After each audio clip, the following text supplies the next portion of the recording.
so close.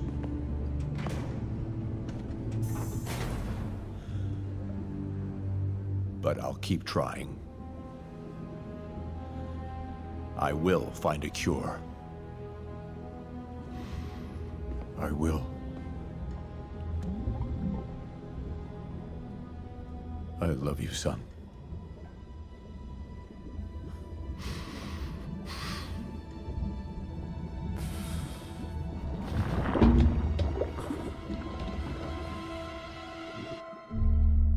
Insomniac Games is one of the most talented studios under Sony's ever-growing roster of first-party studios, and the developer has delivered a consistently high-quality output with its games over the last generation. Without a doubt, the developer's biggest hit has to be 2018's Marvel's Spider-Man, which combined a well-crafted and sincere superhero story with a tightly designed and supremely fun gameplay loop, making it one of the best incarnations of the webhead in video game form.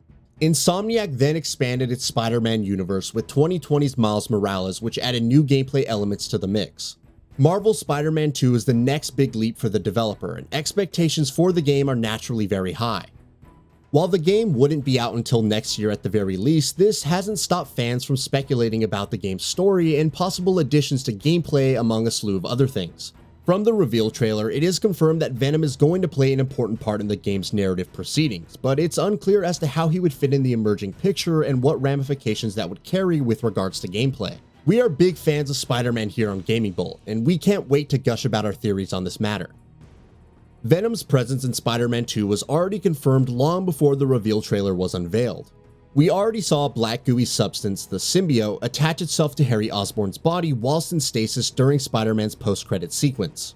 Furthermore, we also saw Norman continuing these experiments on Harry during a post-credit sequence in 2020's Miles Morales as well. Keeping that in mind, we can more or less confirm that Harry would indeed assume the role of Venom and kickstart the events of the sequel.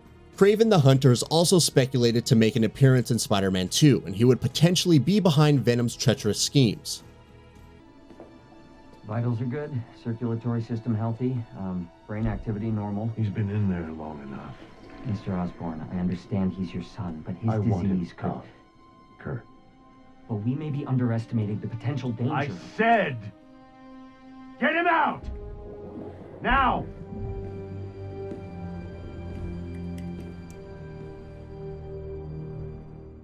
Since Harry is Peter's childhood friend, it's very likely that the two would come in contact with each other, which could potentially transfer the symbiote from Harry to Peter. If that happens and the symbiote attaches itself to Peter's body, we would see a more darker and estranged version of Spider-Man as he loses his sense of morality and justice, which would make for a story that's a lot darker in tone when compared to the original, something that has been confirmed by the developers themselves.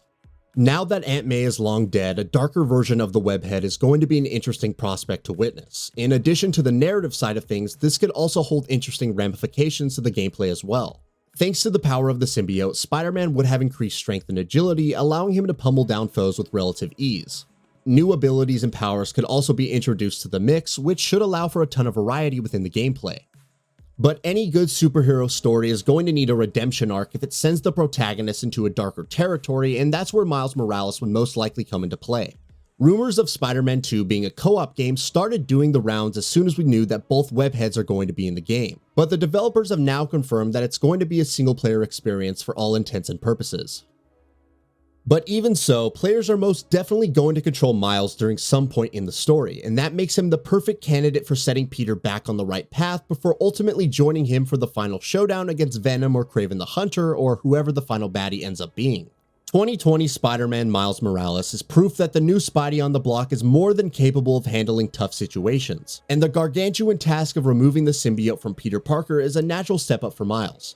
If that were indeed going to be the case, we can expect cool gameplay sections such as an emotional boss fight between Miles and a symbiote-affected Peter, which has us already salivating at this very prospect.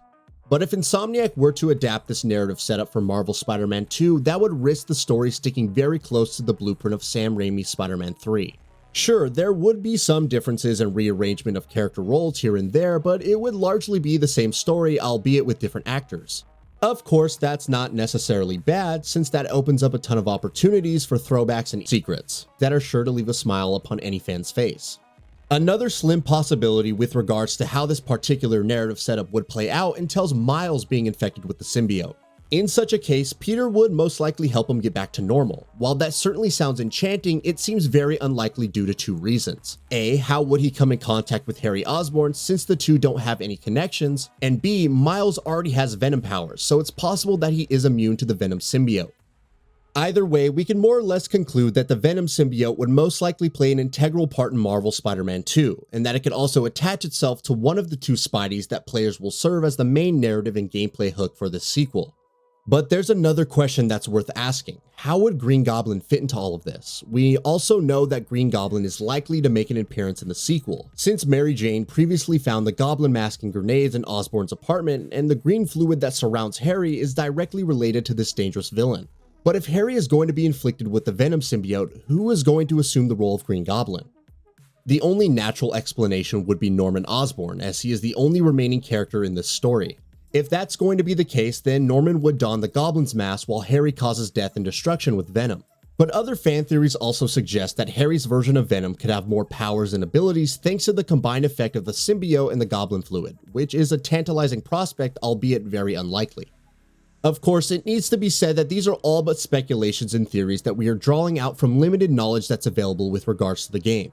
There's a lot that we don't know yet, and it's very likely that Insomniac creates something that's totally different from the aforementioned possibilities. The Spider-Man universe is pretty large and has no shortage of characters and stories to tell, and we are confident that Insomniac will deliver a story that's worthy of being a successor to the ones that came before. That's all for now. If you enjoy what you saw, please hit the like button. And if you're new to the channel, now is a great time to subscribe. We upload brand new videos every single day. After subscribing, don't forget to enable all notifications by clicking the bell icon. Thanks for watching this video, and we'll see you next time, right here on GamingBolt.